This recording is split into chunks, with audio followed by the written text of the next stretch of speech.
capturat, observăm cometa Tsuchinsam Atlas 2023. Hello, Justin!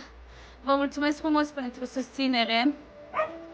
Faceți poze, cometa Tsuchinsam Atlas.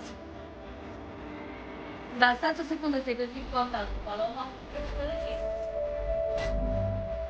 Nu mă las. Ce faceți, dragilor? A trecut un satelit! L-ați văzut? Ce drăguț! S-a văzut fix prin dreptul cometei.